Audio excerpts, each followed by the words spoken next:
This is lab 17, titled Series and Parallel Circuits. So the aim of this experiment, part 1 of this experiment, is to investigate the potential difference in a series circuit.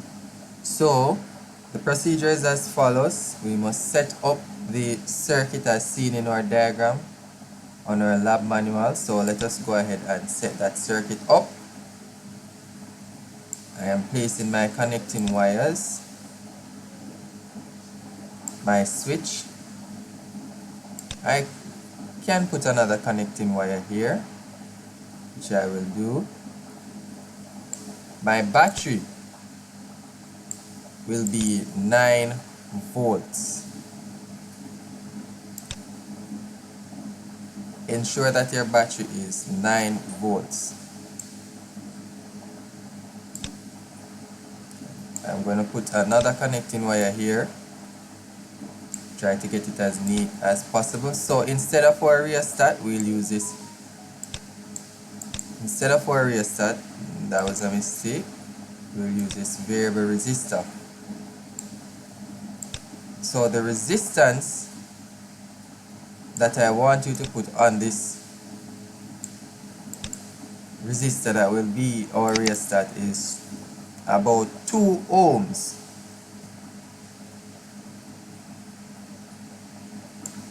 So let's bring that down to 2 ohms. Okay, that's set. I can go ahead. I'll put another connecting wire here. I can make this one a bit short.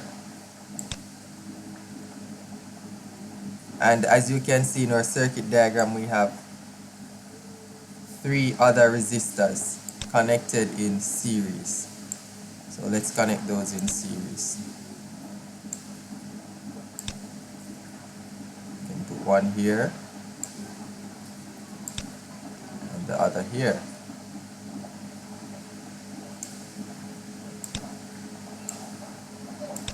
And just for fashion's sake, I'll put some connecting wires between them. I could connect them straight. You could connect them straight, but I just choose to put the connecting wire between them. So let's do that.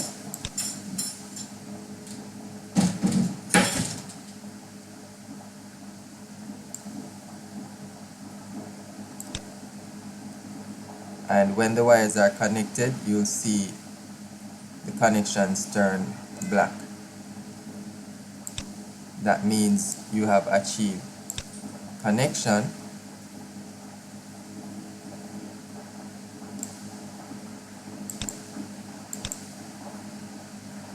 So this shouldn't be here. Let's move it over there. And you can see you can manipulate your way around the circuit design. So you might encounter similar bugs, but nothing that a little manipulation cannot solve. So this is our circuit, the same as in our circuit diagram. The next thing we are to do is actually connect voltmeters. So we have positions A, B, C, and D. The first position for us to connect to our voltmeter would be across all 3 resistors. So from R1 to R2 to R3, I have to connect my voltmeter, which is over here to our right. So this is our voltmeter.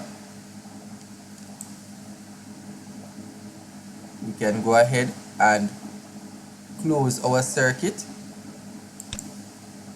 by clicking the switch.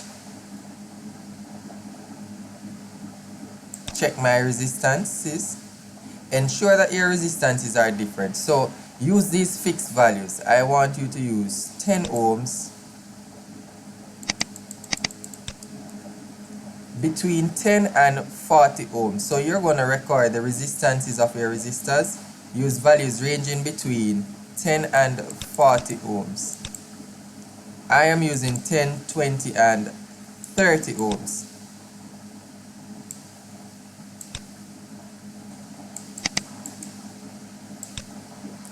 And let's put our voltmeter in position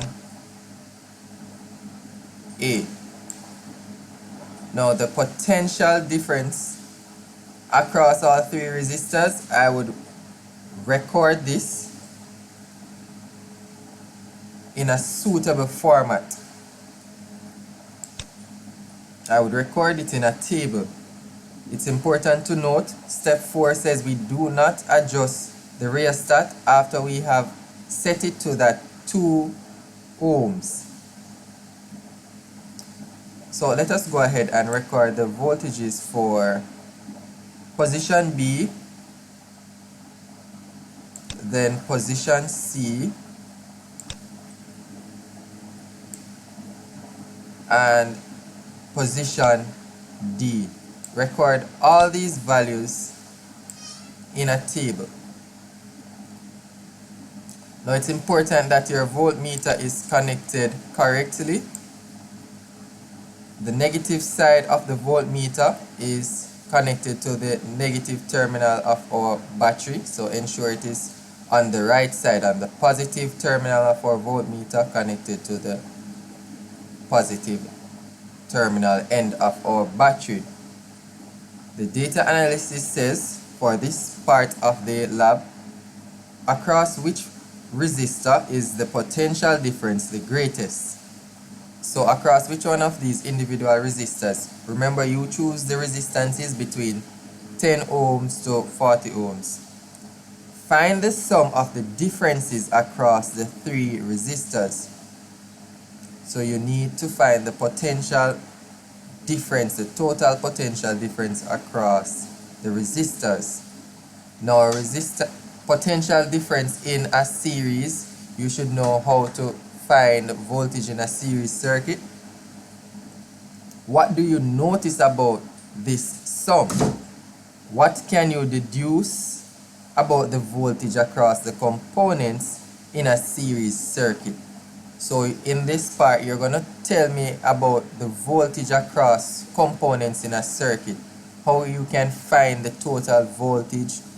Question 4, using voltage is equal to IR, current times resistance, calculate the current flowing through each resistor